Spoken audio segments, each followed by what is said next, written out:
ರವಿ ಬೆಳಗೆರೆ ಇತಿಹಾಸ ಮತ್ತು ಜೀವನ ಶೈಲಿ. Ravi Belagere March 15, 1958 November 13, 2020. ಕರ್ನಾಟಕದ ಪ್ರಸಿದ್ಧ ಬರಹಗಾರ ಮತ್ತು ಪತ್ರಕರ್ತರಾಗಿದ್ದರು. ಅವರು ಕನ್ನಡ ಸಾಹಿತ್ಯ ಮತ್ತು ಪತ್ರಿಕೋದ್ಯಮಕ್ಕೆ ತಮ್ಮ ವಿಶಿಷ್ಟ ಶೈಲಿಯಿಂದ ಗಮನಾರ್ಹ ಕೊಡುಗೆ ನೀಡಿದ್ದಾರೆ. ಇತಿಹಾಸ, ಜೀವನ ಚರಿತ್ರೆ. ಹುಟ್ಟು ಮತ್ತು ಶಿಕ್ಷಣ. ರವಿ ಬೆಳಗೆರೆ ಅವರು ಮಾರ್ಚ್ 15, 1958 ಬಳ್ಳಾರಿಯ ಸತ್ಯನಾರಾಯಣಪೇಟೆಯಲ್ಲಿ ಜನಿಸಿದರು. ತುಮಕೂರಿನ ಸಿದ್ಧಗಂಗಾ ಪ್ರೌಢಶಾಲೆಯಲ್ಲಿ ತಮ್ಮ ಶಾಲಾ ಶಿಕ್ಷಣವನ್ನು ಪಡೆದರು. ನಂತರ ಬಳ್ಳಾರಿಯ ವೀರಶೈವ ಕಾಲೇಜಿನಲ್ಲಿ ಇತಿಹಾಸ ಮತ್ತು ಪ್ರಾಚ್ಯಶಾಸ್ತ್ರದಲ್ಲಿ ಸ್ನಾತಕೋತ್ತರ ಪದವಿ ಪಡೆದರು. ಆರಂಭಿಕ ವೃತ್ತಿಜೀವನ. ಆರಂಭದಲ್ಲಿ ಬಳ್ಳಾರಿ, ಹಾಸನ ಮತ್ತು ಹುಬ್ಬಳ್ಳಿಯಲ್ಲಿ ಇತಿಹಾಸ ಉಪನ್ಯಾಸಕರಾಗಿ ಕೆಲಸ ಮಾಡಿದರು. ಪತ್ರಿಕೋದ್ಯಮಕ್ಕೆ ಪ್ರವೇಶಿಸುವ ಮೊದಲು ಸುಮಾರು 9 ವೃತ್ತಿಗಳನ್ನು ಬದಲಾಯಿಸಿದರು. ಕರ್ಮವೀರ, ಸಂಯುಕ್ತ ಕರ್ನಾಟಕ ಮತ್ತು ಕಸ್ತೂರಿ ಪತ್ರಿಕೆಗಳಲ್ಲಿ ಕೆಲಸ ಮಾಡಿದ್ದರು. ಪತ್ರಿಕೋದ್ಯಮದಲ್ಲಿ ಮೈಲಿಗಲ್ಲು. 1995ರಲ್ಲಿ ಹಾಯ್ ಬೆಂಗಳೂರ್ ಎಂಬ ಕನ್ನಡ ವಾರಪತ್ರಿಕೆಯನ್ನು ಪ್ರಾರಂಭಿಸಿದರು. ಇದು ಕನ್ನಡ ಪತ್ರಿಕೋದ್ಯಮದಲ್ಲಿ ಹೊಸ ಸಂಚಲನವನ್ನು ಸೃಷ್ಟಿಸಿತು. ನಂತರ ಓ ಮನಸೆ ಎಂಬ ಪಾಕ್ಷಿಕ ಪತ್ರಿಕೆಯನ್ನು ಸಂಪಾದಿಸಿದರು. ಇತರ ಕಾರ್ಯಗಳು: ಭಾವನಾ ಪ್ರಕಾಶನ, ಪ್ರಾರ್ಥನಾ ಶಾಲೆ ಮತ್ತು ಭಾವನಾ ಆಡಿಯೋ ರೀಚ್ ಸಂಸ್ಥೆಗಳನ್ನು ಸ್ಥಾಪಿಸಿದರು. ಇಟಿವಿ ಕನ್ನಡದಲ್ಲಿ ಪ್ರಸಾರವಾಗುತ್ತಿದ್ದ ಕ್ರೈಮ್ ಡೈರಿ ಮತ್ತು ಎಂದು ಮರೆಯದ ಹಾಡು ಕಾರ್ಯಕ್ರಮಗಳು ಅವರಿಗೆ ಅಪಾರ ಜನಪ್ರಿಯತೆಯನ್ನು ತಂದುಕೊಟ್ಟವು. ಕೆಲವು ಕಿರುತೆರೆ ಮತ್ತು ಚಲನಚಿತ್ರಗಳಲ್ಲಿ ನಟಿಸಿದ್ದಾರೆ. ಆಕಾಶವಾಣಿಯಲ್ಲಿ ಬೆಳಬೆಳಗ್ಗೆ ರವಿ ಬೆಳಗೆರೆ ಎಂಬ ಕಾರ್ಯಕ್ರಮವನ್ನು ನಡೆಸಿಕೊಟ್ಟರು.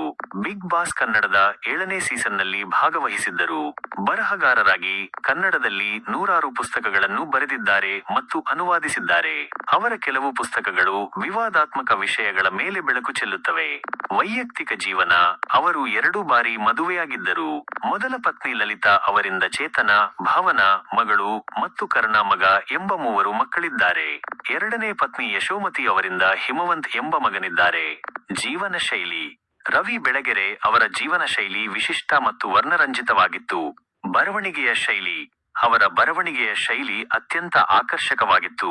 ಭಾಷೆಯ ಮೇಲಿನ ಅವರ ಹಿಡಿತ, ಆಡು ಭಾಷೆಯ ಬಳಕೆ, ಘಟನಾವಳಿಗಳನ್ನು ವಿವರಿಸುವ ರೀತಿ ಮತ್ತು ನೆನಪುಗಳನ್ನು ಜೋಡಿಸುವ ವಿಧಾನ ಅನನ್ಯವಾಗಿತ್ತು. ಅವರ ಬರಹಗಳು ಲಕ್ಷಾಂತರ ಯುವಜನರಲ್ಲಿ ಓದುವ ಗೀಳನ್ನು ಹುಟ್ಟುಹಾಕಿದವು. ಪತ್ರಿಕೋದ್ಯಮದಲ್ಲಿನ ಪ್ರಭಾವ.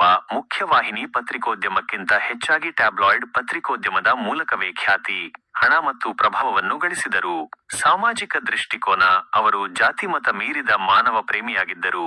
ಕಷ್ಟದಲ್ಲಿದ್ದವರಿಗೆ ಸಹಾಯ ಮಾಡುತ್ತಿದ್ದರು. ಕಷ್ಟದ ಜೀವನ. ಜೀವನದಲ್ಲಿ ಅನೇಕ ಕಷ್ಟಗಳನ್ನು ಅನುಭವಿಸಿ ಶೂನ್ಯದಿಂದ ಬಂದು ದೊಡ್ಡ ಮಟ್ಟದಲ್ಲಿ ಬೆಳೆದವರು. ಬಳ್ಳಾರಿಯಿಂದ ಬೆಂಗಳೂರಿಗೆ ಬರಿಗೈಯಲ್ಲಿ ಬಂದು ನಂತರ ಪ್ರಾರ್ಥನಾ ಶಾಲೆಯಂತಹ ಸಂಸ್ಥೆಯನ್ನು ಕಟ್ಟಿ ಬೆಳೆಸಿದರು. ಆಸಕ್ತಿಗಳು. ತೆಲುಗು ಸಾಹಿತ್ಯದ ಪ್ರಭಾವ ಅವರ ಬರವಣಿಗೆಯ ಮೇಲೆ ಇತ್ತು.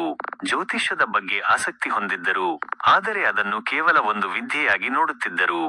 ಸಂಕ್ಷಿಪ್ತವಾಗಿ, ರವಿ ಬೆಳಗೆರೆ ಅವರು ತಮ್ಮ ವಿಶಿಷ್ಟ ಶೈಲಿ, ಧೈರ್ಯ ಮತ್ತು ನೇರ ನುಡಿಗಳಿಂದ ಕನ್ನಡ ಸಾಹಿತ್ಯ ಮತ್ತು ಪತ್ರಿಕೋದ್ಯಮದಲ್ಲಿ ಅಳಿಸಲಾಗದ ಛಾಪು ಮೂಡಿಸಿದ್ದಾರೆ.